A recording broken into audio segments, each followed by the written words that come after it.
മോഹൻലാലിനെ നായകനാക്കി തരുൺ മൂർത്തി ഒരുക്കിയ തുടരും കളക്ഷൻ റെക്കോർഡുകൾ ഭേദിച്ച് മുന്നേറുകയാണ്.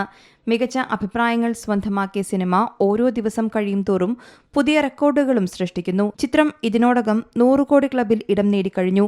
ഓവർസീസ് മാർക്കറ്റിലും ചിത്രം വലിയ കുതിപ്പാണുണ്ടാക്കുന്നത്. ഇപ്പോഴിതാ സിനിമയുടെ തമിഴ് പതിപ്പിന്റെ ട്രെയിലർ പുറത്തുവന്നിരിക്കുകയാണ്. മോഹൻലാൽ തന്നെയാണ് തമിഴ് വേർഷനിലും ഷൺമുഖനായി ഡബ്ബ് ചെയ്തിരിക്കുന്നത്.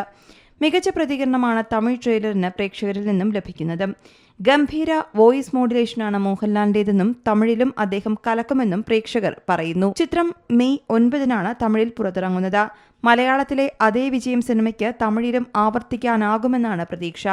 തുടരും 10 ദിവസം കൊണ്ട് കേരളത്തിൽ മാത്രം നേടിയത് 66.10 കോടിയാണ്. റെസ്റ്റ് ഓഫ് ഇന്ത്യ മാർക്കറ്റിൽ നിന്നും 14.70 കോടി സ്വന്തമാക്കിയ ചിത്രത്തിന്റെ ഡൊമസ്റ്റിക് കളക്ഷൻ 80.80 കോടിയാണ്. North America, Australia, GCC market, Europe തുടങ്ങിയ വിദേശ രാജ്യങ്ങളിലും തുടരും കളക്ഷനിൽ മുന്നേറുകയാണ്.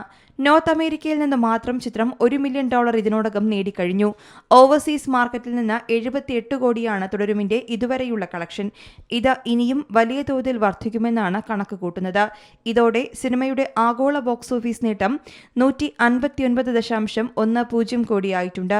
ചിത്രം കേരളത്തിൽ മാത്രം വൈകാതെ 100 കോടി കടക്കുമെന്നാണ് ട്രേഡ് അനലിസ്റ്റുകൾ വ്യക്തമാക്കുന്നത്. അങ്ങനെയെങ്കിൽ നിലവിലെ ഇൻഡസ്ട്രി ഹിറ്റായ 2018 മറികടന്ന് ചിത്രം ഒന്നാമതെത്തും. സിനിമയിൽ ഒരു ടാക്സി ഡ്രൈവറുടെ വേഷത്തിലാണ് മോഹൻലാൽ എത്തുന്നത്. നടന്റെ പ്രകടനത്തിന് മികച്ച പ്രതികരണമാണ് ലഭിക്കുന്നത്. ആക്ഷൻ രംഗങ്ങളിലെ മോഹൻലാലിന്റെ പ്രകടനത്തിന് തിയേറ്ററിൽ വലിയ കയ്യടിയും നേടാനായിട്ടുണ്ട്. News desk Zee Malayalam news.